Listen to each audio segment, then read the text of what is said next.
여기 들어오는 놈도 이 끈끈이 풀 이 부분에서 들어오지 마 막고 사멸시키는, 포획해서 사멸시키는 작용을 하지만, 그러나 이미 들어갔을 때는 이 점막 조직에 잠복해 있는 놈들이 이렇게 끈끈이 풀이 발사될 때, 분비될 때 쫓겨나온다. 쫓겨나오면 B세포가 쫙 뿌린 항체에 의해서 포획된다. 그리고 대식작용이 일어난다.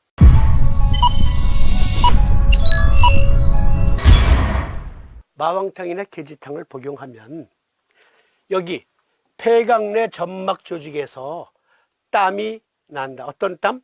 끈끈이 풀이라고 하는 땀이 난다.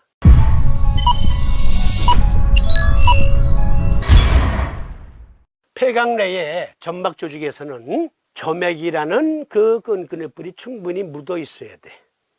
수위를 유지하고 있어야 면역력이 발휘돼. 논문 인용해 드린 것처럼 그 조직에서 바이러스가 들어오지 못하도록 막고, 이미 들어간 놈은 점액이 분비될 때마다 밖으로 밀어낸다. 중경 선생께서 말씀하신 게 그거예요. 속에 있는 내용은 육안으로는 확인할 수 없어. 왜? 당시에는 초음파가 없었으니까. MRI가 없었고 CT 촬영기가 없었고 초음파 엑스레이가 없었으니까. 그러나 그분은 다양한 연구를 통해서 그걸 아셨어. 해부 생리학을 통해서. 그런데 그걸 설명할 당시의 화학적인 언어가 없었기 때문에 땀을 내어 쫓는다라고 말씀하신 거예요. 땀을 내어 쫓는다 할 때는 폐강내에도 땀이 난다는 말씀. 어떻게 나왔는지 설명할 수 없으면 그것은 의학이 아니다, 미신이다. 삼도인 역시, 삼도인은 독감된 첫날 방광정격을 제시하셨어요. 오한 발열이 중하면 방광정격을 쓰라 하셨고,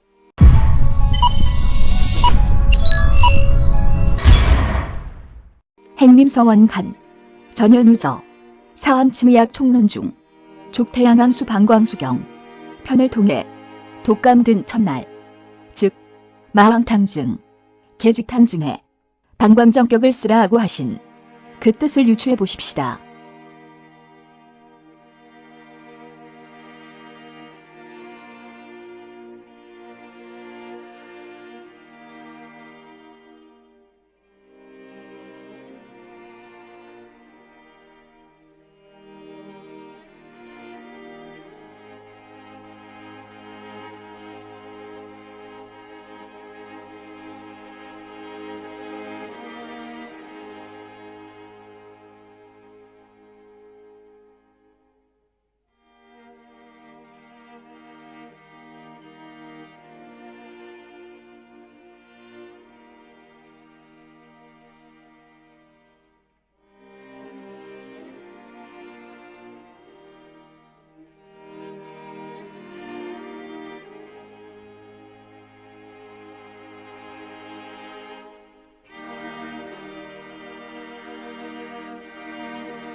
요결에는 자세히 나와 있지 않지만 이 요결을 의과학적으로 관찰해 보면 특히 비증문, 코에 생긴 병을 논할 때 어떤 청년이 코가 막힌 지가 이미 10여 년이라 듣건데 처음 득할 때 홍역을 앓고 나서 득한 것이라 하므로 만성비염이 되었다 하므로 폐정경을 썼더니 1도에 코가 뻥 뚫리더라. 이러한 과정을 보신 거예요. 이러한 과정을 이해하신 거라니까. 어떻게? 상한론을 열심히 공부하셨거든, 삼도인도. 450여 년 전의 인물, 2500여 년 전의 인물. 이분이 쓰신 상한론을 보고 와, 마왕탕, 계지탕 복용하면 땀이 나서 독감이 사멸된다 했는데 마왕탕이나 계지탕을 복용하면 독감이 멎는다 했는데 그 병리학적 메커니즘은 이것이구나. 삼도인은 해안의 눈으로 상한론을 공부하시고 수박 끄달기가 아니에요. 그죠? 땀나면 오한발열이 멎는다. 아니, 오한발열이 멎는다. 그럴 것 같으면 아스피린 먹어도 오한발열이 멎는데, 개버린 먹어도, 타이레놀 먹어도, 브루펜 먹어도 열은 내리는데, 열만 내린다고 능성 아니다. 준경 선생은 폐강 내에 끈끈이 플러스의 점액 그것까지도 염두에 두신 거지. 이와 같은 면역 시스템을 보시고 겉에 땀이 나면 폐경 내에도 땀이 난다. 점액이라는 땀이. 그래서 바이러스를 물리친다. 그렇습니다. 고인들은 보통 분들이 아니셔요. 준경 선생, 그리고 우리의 영원한 스승 삼두인 황인학 선생. 네, 그야말로 세계적 명의라 아니할 수 없겠습니다. 그런데 청출어람이라는 말이 있잖아요. 삼두인의 스승격인 준경 선생께서 계지탕증, 마왕탕증 등등 상한론의 처방으로 우리 몸의 병태 생리학을 밝혀주셨단 말이에요. 그것에서 힌트를 얻으셔서 오행의 상생상극의 원리까지도 깨달으셔요. 보실래요? 수템스 폐금경에 더 포스루스의 경기 대음습. 그것이 모자라서 생기는 병, 폐정격서라고 할 때 폐정격에서 비토경의 토요일인 태백과 자경의 토요일인 태연을 보한 이유 삼두인은 아셨어. 상한눈을 읽고 황제내경을 터득하신 후에 보실래요? 12경맥의 청사진, 우리가 놓는 삼침을 다른 말로 오행침이라고 합니다. 삼두인께서는 오행침의 완성을 이루신 건데, 완성을 이루신 분이 삼두인이라 해서 우리가 삼침이라고 부를 뿐 원래는 그것이 오행침입니다. 그런데 삼두인께서는 오행침의 완성을 이루신 거예요. 완성. 오행의 상생상극의 원리를 확실히 적용하신 거죠. 폐정격은 일단 보하는 것만 봅시다. 폐경의 모는 비토경이다. 그래서 비토경의 토요일인 태백에 N극면을 붙이고 자경의 토요일인 태연에 N극면을 붙이는데 여기 미국 국립보건원 의학논문 데이터베이스 면역생물학 건강과 질병의 면역체계 5판 어떤 책을 설명하는 거예요. 제9장 책 면역의 반응. 이건 제가 삽입한 슬라이드 그림이고요. 이게 이 논문에서 소개한 그림이에요. 글보다 그림을 설명드리면 이해가 빨라. 여기 B셀이 있어요. 헬퍼 T셀이 있습니다. 항원이 폐경 점막으로 지금 침투하려고 해. 그러면 도우미 T세포가 헬퍼 T세포가 먼저 경고를 발휘합니다. 적군이 쳐들어왔다 하고 동네방네 막 방송을 해요. 그리고서는 B세포에게 야 이렇게 생긴 놈은 인플루엔자 A형이야. 이건 홍콩 독감이야. 이건 사스 바이러스야. 이건 메르스 바이러스야. 이건 멕시코 돼지 독감이야. 그 모양을 가지고 설명을 해줘요. 그러면 B세포가 즉각 그에 대항하는 딱 요철이 맞는 항체를 쫙 뿌리는 거거든요. 그러니까 B세포 혼자 하는 일이 아니다.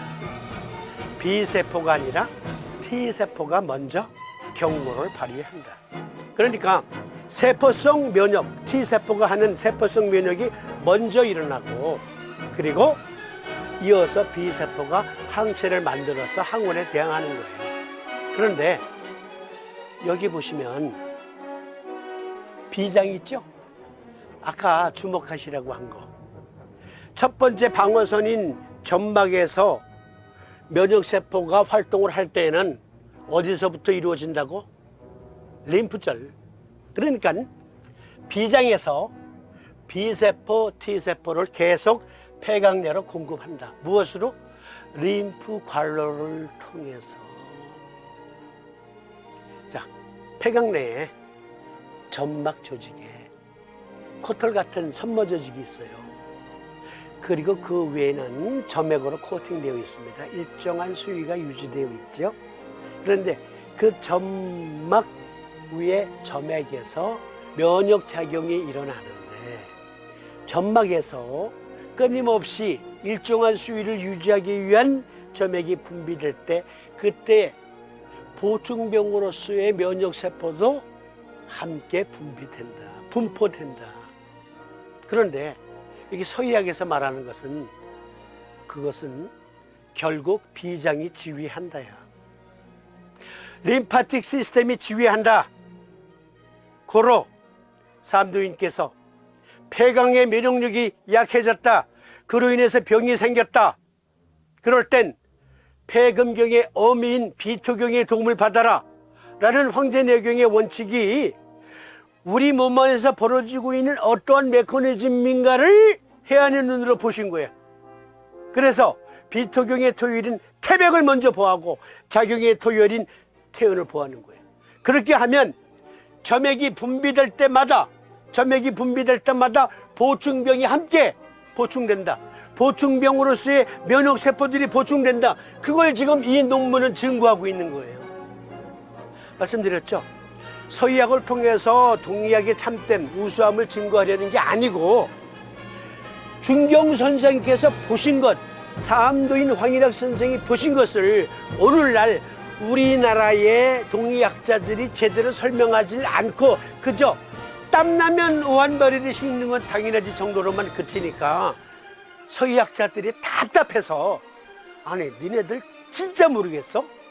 준경 선생이 마왕탕이나 계지탕을 복용하면 폐각 내에서 어떠한 면역작용이 일어난다 라고 충분히 말씀하신 것 같은데 나는 척보가 앱니다로 이해했는데 니네들은 아직도 그걸 몰라? 2500년이나 지났는데도 삼도인이 폐전격을 쓸 때 비토경의 토요일인 태백을 보하고 자경의 토요일인 태연을 보한다고 할 때는 우리 몸 안에 어떠한 메커니즘을 보신 것인지 아니 한국에서 만들어진 거라며 삼침이 그런데 그거 니네들 진짜 모르겠어? 하고 서의학자들이 답답해서 내가 대신 설명해 줄게 선생님의 말씀은 이런 뜻이었어 하는 논문이에요. 오죽 답답했으면. 그게 이네들이 준경 선생의 제자예요. 사암도인의 제자예요. 여기 보시면 T세포의 도움을 얻어서 B세포가 활동력을 개시하거든요. 그리고 비장에서는 끊임없이 림프 관료를 통해서, 그리고 폐 점막의 그 점액 분비를 통해서 림파틱 시스템이 하는 거거든. 그것도 보충병을 계속 보내준다. 그래서 폐각 내의 면역력이 계속 유지됩니다. 포획하고 삼켜서 사멸시킨다. T세포 비장의 도움을 얻어서. 그래서 사암도인이 상한론을 읽고 깨달은 바 중에 하나인 오행의 상생 상력의 원리, 그 의과학적인 근거까지도 우리가 공부해야 돼요. 그래야 삼침쟁이, 그래야 준경 선생의 제자.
그러면 끝으로 위쪽문에 나타난 사암도인의 임상례, 그것은 의과학적인 근거가 있는가? 이제 여기까지 오신 분들은 사암도인의 임상례의 글귀만 봐도 아죠. 보실까요? 요결 34장 위쪽문 임상례 중에서 한 소화가 구배와 구흉이 생기하고 양각이 위벽하여 굴신하지 못하고 장화 불기하며 양족을 시시로 전도하되 만지면 더하거늘 구배와 위벽은 모두 폐상인지라. 태백태연을 보하고 소부어제를 사하였더니 오래고 오래서 재증이 병쾌하더라. 그러면 말씀드렸듯 구흉, 구배, 키포스콜리오시스 앤드 휴머럴 이뮤니티라고 구글 검색에 치니까 나온 결과, 심한 유아성 척추 경화증, 대학원 의학 저널에, 한 대학원 의학 저널에 소개된 글, 생략, 흉부 엑스레이를 통해 좌심방 하방으로 심한 척추 측만증을 확인하였다. 세포맥에 및 체액성 면역의 다양한 결함이 발견되었다.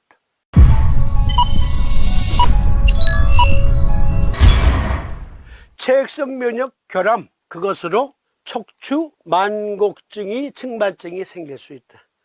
따라서 체액성 면역을 증폭시켜주는 폐강뿐만이 아니라 피모에 체액성 면역력을 증폭시켜주는 폐정격을 쓰심으로 이 어린아이의 곱추화돼가는 것과 소아마비 돼가는 것을 고쳐주셨다. 이럴 땐 사암도인께 박수 정도는 보내드려야지. 요결 28장 요통문의 임상례, 한 남자가 나이 20에 구배를 환하기 시작하여 나이를 따라 더욱 심한지라. 폐정격을 썼더니 1도에 반쯤 펴지고 누웠다 일어나니까 등에서 우두두두두둑 소리가 나더라. 역시 미국 국립보건원 의학 논문 데이터베이스, 척추 근육 위축으로 고통받는 어린이의 세포매개 및 체액성 면역이 평가라는 논문, 소아기념병원에서 치료받은 척추 근육 위축증을 가진 56명의 어린이의 세포 및 체액성 면역에 대한 특정 매개 변수에 대한 연구가 관찰되어 빈번하고 심각한 호흡기 감염에 대한 연구를 수행했다. 그래서 이것은 실제 환자 56명을 두고 확인한 거예요. 즉 세포 면역 또는 체액성 면역력은 약하고 호흡기 질환은 증가할 때 여기 흉곽에 우리가 숨을 쉴 때마다 움직이는 횡격막은 뒤에 척추 기립근과 붙어 있잖아요. 한 묶음으로 되어 있다고요. 호흡력이 약해지니 흉격막의 근육도 약해지고 뒤에 척추 기립근도 약해지니까 자꾸 꼬부라지고 뒤틀린다. 삼도인은 폐정격으로 치료해 주셨다. 삼침 이렇게 공부하는 거예요. 의과학적인 근거를 확인해가면서 공부해야 돼요. 그래야 난치병 환자들을 그 난치병의 고로부터 해방시켜 줄 수 있는 겁니다. 제대로 공부합시다. 그렇습니다. 삼도인은 장중경 선생의 상한론도 심층 분석 읽으셨고 공부하셨고 황제내경도 역시 심층 분석 공부하신 끝에 오행침의 완성을 이루신 거예요. 이와 같이 삼침의 의과학성을 논하는 유튜브 방송은 앞으로도 계속될 것입니다. 저쪽에 왕초보님, 그래도 나는 아래송해 그러세요? 말씀드렸죠? 전공하지 않은 분야이기 때문에 어려운 거예요. 알고 보면 내용 어려울 거 하나도 없어요. 그래도 어렵다? 책 보시고 체크해 두셨다가 이 내용이 혹시 우리 방송 검색하셔서 저기에 있구나 관련 내용이 해서 보시고 또 방송 보시다가 이해가 안 돼 체크해 두셨다가 갖고 계신 책 보세요.